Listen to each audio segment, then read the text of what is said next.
আমার দল আমরা বিরোধী দল হওয়া সত্ত্বেও আমরা সরকারের সাথে সরকারের কাজে সহযোগিতা করার জন্য প্রস্তুত আছি এবং সেই একই সাথে আমরা সমালোচনা করার জন্য প্রস্তুত আছি এই একটি মূলনীতিকে সামনে রেখে যে আমরা কাউকে এই বাংলাদেশের মানুষের উপর আর জুলুম করতে দিব না ইনশাআল্লাহ। বিচারহীনতার যে সংস্কৃতিটা আমাদের মধ্যে চালু আছে সেটাকে আমরা যদি চলতেই দেই, যেটার ব্যাপারে একটু আগে বলেছি, এখন বেশি কথা বলবো না, সেটাকে চলতে দিলে আসলে একজন অপরাধী জানেন যে আমি যাই করি আমার 17 বছরের আগে কিচ্ছু হবে না, কেউ আমাকে ধরতে পারবে না।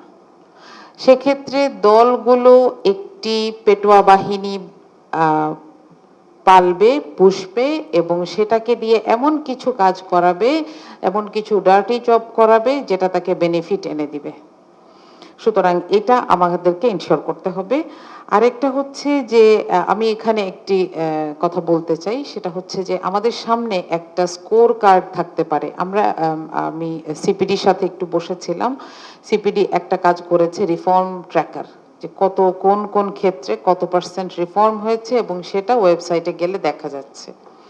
আমরা কি এরকম একটা জায়গা শুরু করতে পারি কিনা যে প্রত্যেকটা দলের একটা স্কোর কার্ড থাকবে, এই score card ups and downs হবে তাদের অ্যাক্টিভিটির কারণে, তাদের লোকজনের অ্যাক্টিভিটির কারণে, এবং এই স্কোর কার্ডটা আমাকে সাহায্য করবে সিদ্ধান্ত নিতে। কিসে সিদ্ধান্ত নিতে? কেবল কি পরবর্তী ইলেকশনে না, সামনে তো স্থানীয় সরকার নির্বাচন আসছে, তারপরে আমি বিভিন্ন প্রতিষ্ঠানের নির্বাচনগুলো দেখতে পাচ্ছি। যেমন আমরা যদিও জানি যে এগুলোতে এখন আমরা বলা ঠিক না, দল বলা ঠিক না, দল বলা হচ্ছে না, কিন্তু ইভেন দেখেন ঢাকা ইউনিভার্সিটি শিক্ষকদের মধ্যেও তো একটা লাল সাদা দল নীল দল আলাদা আছে।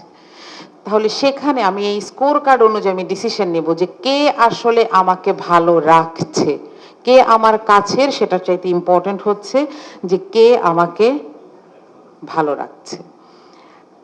মোটামুটি আমার কথাবার্তা এইটুকু ছিল। আমি একটা কথা দিয়ে একটু শেষ করি, সেটা হচ্ছে যে আমরা একজন সরকারের একজন গুরুত্বপূর্ণ মন্ত্রীকে গতকাল বলতে শুনেছি যে বিএনপি এখন ক্ষমতায় আর আপনারা অন্য দল করেন, নাম নিয়েই বলেছেন যে জামাত করবেন বা অন্য দল করবেন আর আশা করবেন যে উন্নয়ন হবে।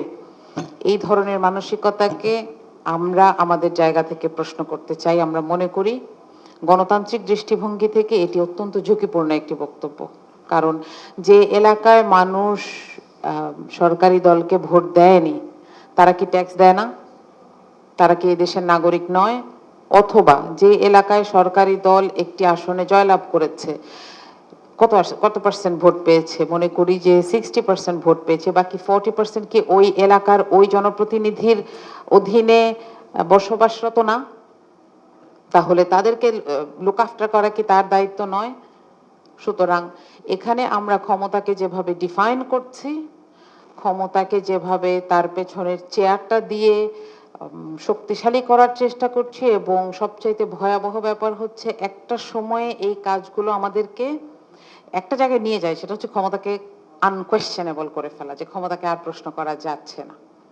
এই জায়গাটায় নিয়ে যাওয়ার পরিণতি আমরা জানি, কিন্তু তারপরেও আমরা হয়তো দেখবো যে এখানে আবার আমরা চলে যাচ্ছি, কারণ it's sweet, power is sweet.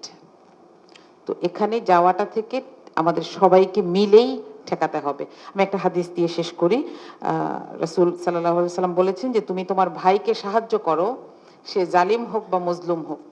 তো সাহাবীরা জিজ্ঞেস করলেন যে জালিমকে কিভাবে সাহায্য করবো, মজলুমকে তো সাহায্য করা যায়। তখন তিনি বললেন যে তাকে জুলুম করতে দিবা না।